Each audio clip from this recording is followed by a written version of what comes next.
Salut à tous. Je suis Dave le Juste. Nous sommes Anonymous.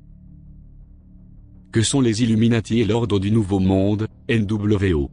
Beaucoup d'événements historiques sont expliqués par un complot impliquant des groupes secrets et puissants, The Illuminati, le groupe Bilderberg, et d'autres, qui a pour but d'imposer un gouvernement global qui commanderait toute l'humanité, ce que l'on appelle The New World Order, le NWO, l'Ordre du Nouveau Monde. Ces groupes utilisent leurs influences dans plusieurs domaines ainsi que de la propagande, et ils contrôleraient de grandes organisations internationales, telles que le FMI, ou encore l'Union Européenne. Nous sommes en Allemagne, au XVIIIe siècle. Alors que la franc-maçonnerie se répand en Europe, une société secrète apparaît en Bavière, fondée en 1776 par Adam Weishaupt, un ancien jésuite. C'est l'ordre Illuminati.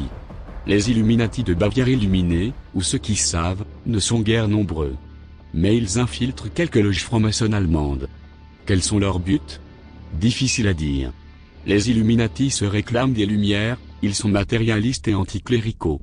En 1784, l'électeur de Bavière Charles Théodore de Bavière décide de dissoudre toutes les sociétés secrètes. Considérés comme des criminels, contraints à l'exil, les Illuminati auraient complètement disparu avant 1789. Mais en est-on bien sûr? Et ne serait-il pas apparu des siècles plus tôt? L'ordre Illuminati en survécu, comme il le fait depuis des millénaires. Car le groupe serait détenteur d'un savoir ésotérique, qui remonterait aux antiques Sumères et Babylone, il y a 5000 ans. Leur influence aurait perduré à travers les âges, infiltrant l'église romaine, les Templiers, les Rose-Croix, puis les francs-maçons. À moins que ces racines historiques ne relèvent que d'un folklore, d'un nuage de fumée destiné à cacher leur véritable identité, celle d'une caste dont le but ultime est la maîtrise du monde, détruisant gouvernement et religion pour l'instauration d'un nouvel ordre mondial. Traversant l'Atlantique, ils se sont notamment implantés au sein des élites d'un pays neuf, les États-Unis. La preuve par le billet de $1. Aussi surprenant que cela puisse paraître, la puissance des Illuminati est exhibée bien en évidence sur le billet vert sous la forme bien connue d'un œil dans un triangle pyramidal. Le roi dollar incarnerait ainsi l'avènement de leur empire. C'est après l'élection en 1933 du président américain Franklin D. Roosevelt, un franc-maçon, que le billet de $1 adopte son aspect actuel. Le nouvel ordre mondial s'installe. 6 mars 1991. La guerre froide est finie. Nous avons face à nous l'opportunité de fonder pour nous et les générations futures, un nouvel ordre mondial, un monde fondé sur le règle de la loi, déclare George Bush père. Bush fait-il référence au nouvel ordre mondial des Illuminati? Veut-il, au nom des droits de l'homme, étendre au monde entier la domination des États-Unis, et de ceux qui contrôlent le pays? Depuis la fin de la guerre froide, la mondialisation de l'économie et la multiplication des institutions internationales alimentent les théories du complot.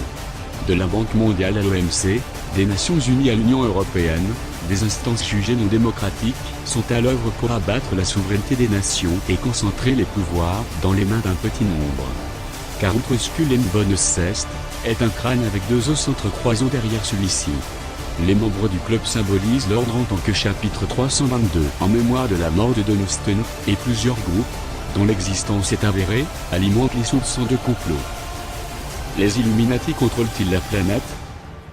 C'est le complot qui permet de mettre en cohérence tous les autres, de l'assassinat de Kennedy au 11 septembre, en passant par la Révolution française et la zone 51. Les Illuminati, mystérieuse société secrète, agiraient dans l'ombre pour prendre le contrôle de la planète, c'est déjà le cas, afin d'instaurer un nouvel ordre mondial.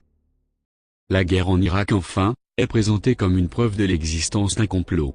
L'administration Bush et les services américains de renseignement ont prétendu que le régime de Saddam Hussein était lié à Al-Qaïda et qu'il détenait des armes de destruction massive.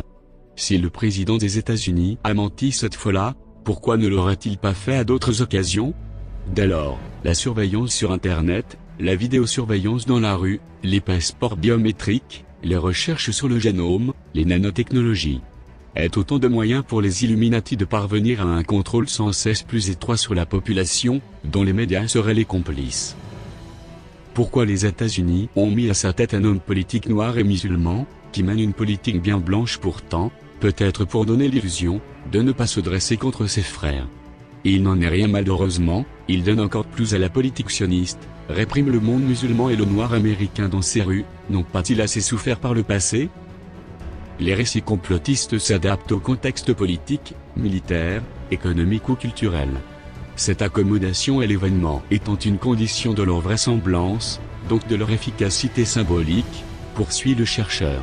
Ainsi, les acteurs de ces récits complotistes auront successivement été les francs-maçons, les juifs ou les sionistes, l'Église catholique ou l'Opus Dei, les bolcheviks, les 200 familles.